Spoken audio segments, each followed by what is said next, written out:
So I've been meaning to talk about this one for a while. Why is it that Mississippi seems to be so corrupt? Well, it's because we built it that way. Whenever we're talking about Mississippians, the stories are generally positive. We have very generous people, we have very kind people, aside from the usual loud and sour apples, and we leave behind some great stories. But whenever we talk about Mississippi as a state, these stories tend to be fairly negative. But stick with me on this one because I'm going to try and end this on a hopeful note. And the reason behind that negative image all comes down to two things: power and money. Specifically, power over certain groups. As they were drawing up our state constitution, our state leaders had one objective. See, following the Civil War and the emancipation of our black brothers and sisters here, all of a sudden, Mississippi was majority black. And state leaders were doing the math. They knew as soon as that population started to vote, they would be out of power. At the convention where the Constitution was being written, the president of the convention stood up and specifically said, "We are here to exclude black Mississippians. Nothing short of that will answer." Only he used a different word for black Mississippians. So they wrote that Constitution specifically to keep a majority of Mississippians from having the power of a majority.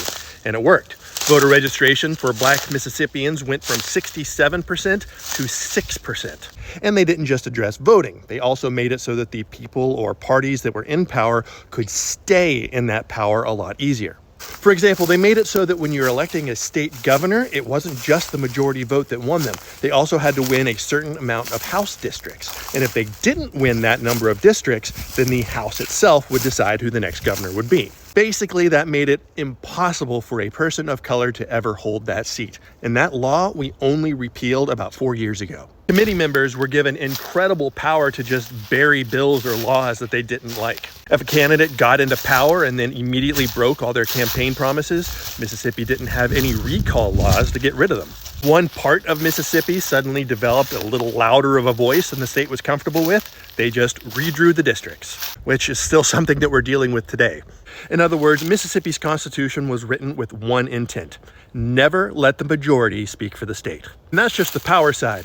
The money side is just as bad. For example, the few campaign finance laws that we have are rarely enforced because the folks that are responsible for enforcing those are the ones that are benefiting from them not being enforced. We also pay our leadership next to nothing unless you're a mayor, a governor, or a superintendent. And on the surface, that may not sound that bad, but what it does is it means that the average Mississippian, like you or I, just can't afford to hold a public office.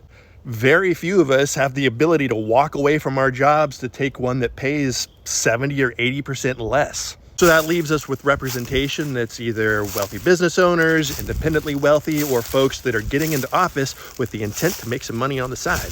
And this is why we have to be so careful about giving our government any additional power over a specific group of people. Because not only is that wrong and immoral, but that power has a way of expanding. Mississippi's Constitution was written with the intent of excluding black voters from having any real voice in the state. But somewhere along the line, Mississippi leaders figured out that could be applied to a lot of other groups as well. And keep that in mind as they're introducing new bills this year to go after illegal immigrants. Because if history has taught us anything, it's that if you give the government the power to go after one group of people, it won't be long until they use it to go after a lot more than that. But I promised a little bit of hope at the end of this one. So here it is. Right now, during these winter months, is our best chance at changing some of these things.